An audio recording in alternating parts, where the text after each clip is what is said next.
Thanks for checking out the PsycHope Self-Help podcast, now on YouTube. Our podcast launched on most major podcast directories back in December of 2022, with regular episodes throughout 2023. And now here in 2024, we're making sure all of our episodes are available for the lovely people who prefer listening to podcasts on YouTube. There may be times when the dates don't quite match up, so thanks in advance for your understanding. Please refer to the video description for links to any resources discussed during the show. We'll be sure to point you in the right direction.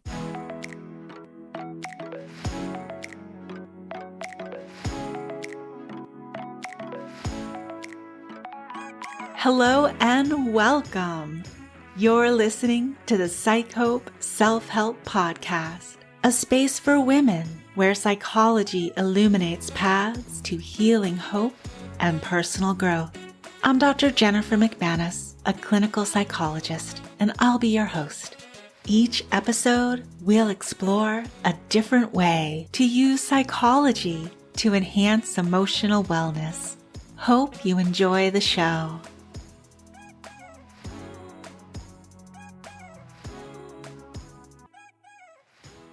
Hey everyone, it's episode 30. So grateful to be back in your ears again. On our last episode, we revisited that stress scale that rank orders 43 of the most stressful life events we can go through. We've discussed that Holmes-Ray stress inventory before on the podcast, but for the last episode, we really honed in on all the ways work stress shows up on that list. As I shared last time, work stress shows up 7 times with 2 appearances in the top 10. If you're curious about what each of those 7 stressful life events related to work were, then I invite you to go back and have a listen to that episode. The amount of times work stress shows up on that stress scale really drives home a point that so many working women know to be true. Work is a major source of stress and has a way of seeping into other areas of our lives. For example, it can be hard to break free from the pull work has on us over the weekends. For those who keep a traditional Monday through Friday work schedule, they may find they're still worrying about work on a Saturday. And just when they're starting to enjoy their Sunday, the day can quickly get ruined as the reality of returning to work the next day starts to hit them. And it's interesting timing here because it'll be a 3-day weekend when this episode goes live. It often takes a full 3 days to feel like you are really able to cut that tie back to work and truly feel like yourself again.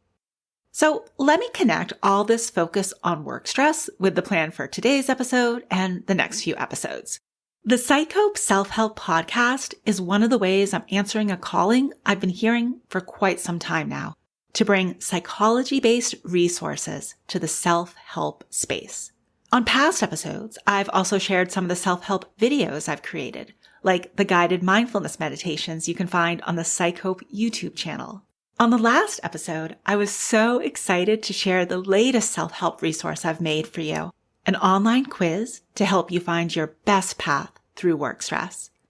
As promised, on this episode, I'm going to describe more about the design of the quiz, plus provide some details on one of the results, which I'm calling paths. If you're curious about which path is your best path through work stress, you can take the quiz whenever you like. You can find it at psychope.com/yourpath.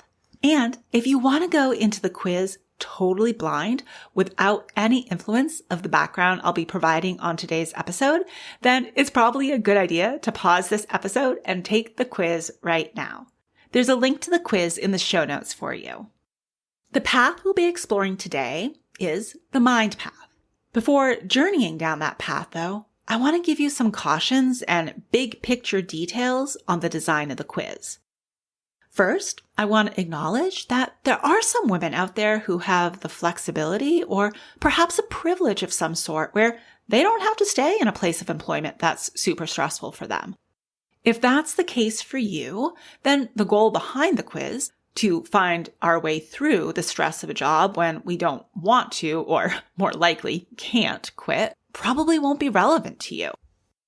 There are so many women out there, though, who don't have the option of joining what's called the Great Resignation. This may be for geographical reasons or pay or some amazing benefits they just wouldn't find working somewhere else. If you identify more with the latter, that you're stuck in a job you just can't quit, then this quiz is absolutely for you. Next, a little disclaimer about the quiz. On earlier episodes of this podcast, you may have heard me describe psychological tests and measures. For example, back on episode 18, I discussed psychological research and how it's different from other ways of knowing. On that episode, I shared with you how psychological research involves very specific measurement of whatever topic is being studied. I discussed how surveys and questionnaires involved in psychological research must have established psychometric properties. What that term means is that the test or survey is valid. In other words, it measures what it says it does, and it measures the topic reliably. This sort of reliability and validity must be verified with advanced statistical tests. Now, while this quiz I created is not at the level of a psychological test with established psychometric properties, I can say that it has a type of validity called face validity. That's because I was so lucky to have some colleagues, fellow psychologists, take a look at the quiz and give their feedback on it. What I heard is the quiz does look like it's capturing unique experience of work stress and what would be helpful strategies to cope with that type of work stress. That being said, face validity is not a technical type of validity because it's based on qualitative data, not quantitative data. And quantitative data is the level of data needed to run statistical analyses to truly establish psychometric properties. So with the disclaimer about how this quiz differs from the types of tests used in psychological research in place, I want to share my opinion, biased as it may be, that this carefully designed resource has value for what we're all trying to achieve here in our self-help space. I can tell you with confidence that the Your Path Through Work Stress quiz is based on psychological research about stress and stress management techniques. I can also tell you this quiz is informed by my decade of professional experience in the practice of clinical psychology. And this is perfect for our purposes of gaining a better understanding of how to start finding some relief from the negative impact of work stress with self-help approaches. Now, if you were zoning out when I was talking about psychometric properties and quantitative data, no worries. I totally get it.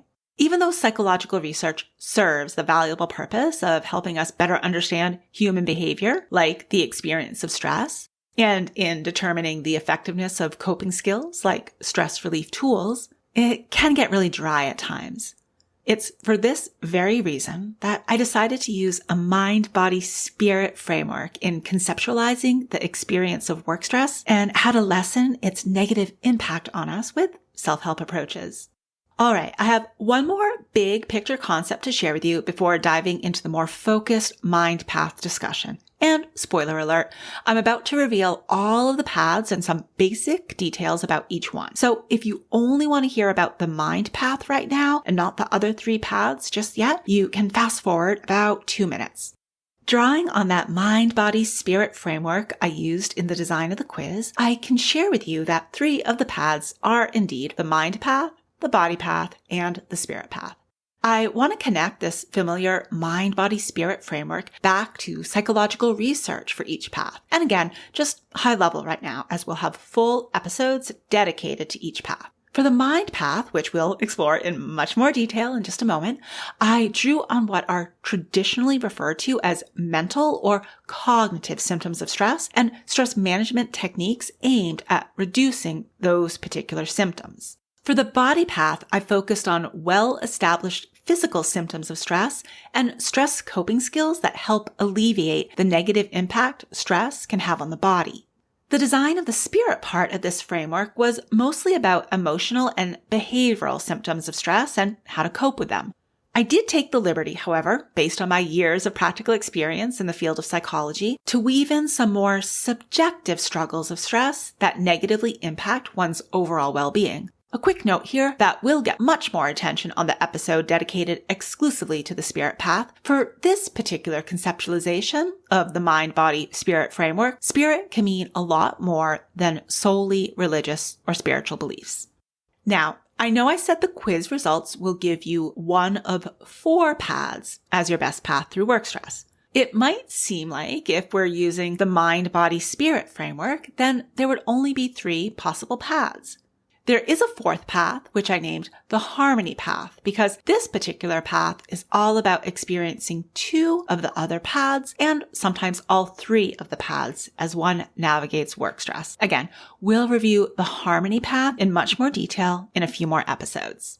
All right, so now that I've shared with you what the quiz is and what it's not, and provided a quick overview of the mind-body-spirit framework used to develop the quiz, let's finally start our stroll down the mind path.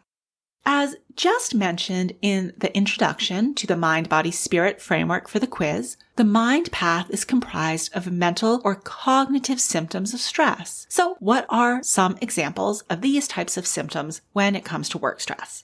Let's start with mental exhaustion. We can feel mentally tired after a long day at work, even if our bodies feel just fine, even if we got enough sleep the night before. Worrying about work is quite common for women on the mind path. These worries might happen while on the job. For example, worrying if you'll hit a certain target or meet a deadline, worrying about an upcoming meeting with the boss. If you find yourself in a leadership or management role, you might worry about some difficult feedback you need to give one of the employees you supervise. The types of worries women on the mind path experience will of course depend on the responsibilities associated with their particular job. At this point in time, I am my own boss, but that wasn't always the case. When I used to work in the area of hospital psychology, I was really prone to worrying whenever my boss would schedule an unexpected meeting with me. Even though I was a hardworking and dependable employee, I would almost always worry that the meeting was because I'd done something wrong. The reality is the meetings were usually about being tagged for an important project. You know, the good old voluntold scenario. Worries about work are not limited to our normal working hours. As I commented earlier on this episode, Sundays often get ruined because we start worrying about what the next day at work will hold. The Sunday scaries, as they're often called. Worries about work while we're at home or otherwise trying to enjoy ourselves outside of work can occur regularly for women on the mind path. Work stress for women walking the mind path can also involve negative thinking patterns like increasingly pessimistic thoughts pertaining to work. It's also quite common to have self-critical thoughts about one's work performance. Women are often really hard on themselves and don't think they're doing a good enough job, even when performance reviews from their boss would say otherwise. When we're having constant and unhelpful thoughts about work, it makes it hard to be in the present moment. Even when we're physically away from the workspace, our minds are frequently back at work. Mental symptoms of stress can also involve racing thoughts, especially when we're under heightened pressure at work. Difficulty with concentration and memory are also examples of cognitive symptoms of stress. Now that we've reviewed some of the most common symptoms with stress for women on the mind path, let's highlight a couple stress management strategies that are most likely to help with these sorts of struggles. The mind path is all about approaches that harness the healing power of the mind to find release from work stress. Mindfulness, a favorite here at PsycHope, is a practice rooted in ancient spiritual traditions with volumes of research on its effectiveness for stress reduction, and it's also an excellent stress relief tool for those walking the mind path. With mindfulness, we're bringing our attention to the present moment. We strive to fully and wholeheartedly experience that moment without judgment. When it comes to work stress, practicing mindfulness and being in the present moment means we're not dwelling on mistakes we think we made at work, and we're not worrying about all those problems that may be waiting for us when we return to work. We might even be able to find moments during the workday to practice mindfulness, like during our lunch breaks or even just a 5-minute pause for mindfulness during our workday. Now, a lot of times people will immediately think that mindfulness is only about meditating. While meditating is a well-known and wonderful way to practice mindfulness, it's not the only way. Any activity that brings our attention to the current moment can help with mindfulness. We can take walks with the intention of being mindful. We can eat with the intention of being mindful. We can experience art or music with the intention of being mindful. I'm happy to share, as I often get to do here on the podcast, that we're not starting from scratch here when it comes to the topic of mindfulness. If you go back to episode 20, you'll find an entire episode dedicated to the psychological benefits of mindfulness for stress and anxiety. This episode went live back on January 30th, earlier this year, 2023. On that episode, I reviewed key findings from the scientific research on mindfulness and shared some ideas of how to use mindfulness as a self-help intervention for stress and anxiety. That episode has ideas of self-help approaches that are definitely relevant to women on the mind path through work stress. Another stress relief approach that I want to encourage women on the mind path to consider is reframing those negative thoughts related to work. We may find ourselves engaging in thoughts about work that are not even true, not accurate, and certainly not helpful. Now, that being said, I do want to acknowledge that there's no shortage of unfair and unrealistic expectations set on women by their employers. So reframing our thoughts is not about minimizing or sugarcoating these sorts of experiences. One area where we may find opportunities to transform our thoughts are those overly harsh and critical thoughts we have about ourselves and how we're performing on the job. Just a moment ago, I mentioned our employers may have unrealistic expectations of us, but it's important to point out that sometimes we're the ones having unrealistic expectations of ourselves. And then when we don't hit these standards that were unreasonable in the first place, we beat ourselves up mentally with the things we think and say to ourselves. We all make mistakes. That's part of being human. So of course mistakes will happen in the course of doing our jobs. But we often treat ourselves as if mistakes are unacceptable and unforgivable. These sorts of punitive thoughts can make a stressful situation at work even worse. Notice I'm not saying to replace all negative thoughts with positive thoughts or to think positive thoughts only. That would also be unrealistic because life has its ups and downs. And this is especially true in the work-related experiences of life. What we can do, though, is to look for opportunities to transform our thoughts into those that are more true, more accurate, and more self-compassionate. If you're interested in learning more about transforming your thoughts in these ways, there are a few earlier episodes that you can check out. In fact, earlier this year, 2023, the entire month of February was devoted to episodes on using self-compassion and thought work as self-help approaches. These are episodes 21, 22, and 23. The research and theories behind these approaches, along with some practical beginning ideas of how to incorporate self-compassion and thought work into our lives as self-help interventions, are discussed. So if you took the quiz and got the mind path as your result, does it seem to reflect what you've been going through with work stress? Please know that while your experience with work stress is of course unique, you're not alone. It's hard showing up day after day to an environment that's so stressful. I hope these beginning ideas of stress relief tools for women walking the mind path inspired you and reminded you that there are many factors under your control when it comes to managing work stress. If you haven't taken the Your Path Through Work Stress quiz yet, then you may be wondering if your results will be the mind path or one of the other three paths. To find out, head on over to psychhope.com/yourpath. Again, the link to the quiz will be in the show notes. Be sure to tune in to the next episode when we journey down another path through work stress. Much peace till next time. The information shared on the PsycHope Self-Help podcast is done so with the understanding that it does not constitute professional help, nor is it a substitute for professional help. If you think you might benefit from more than self-help, there are resources listed in the show notes.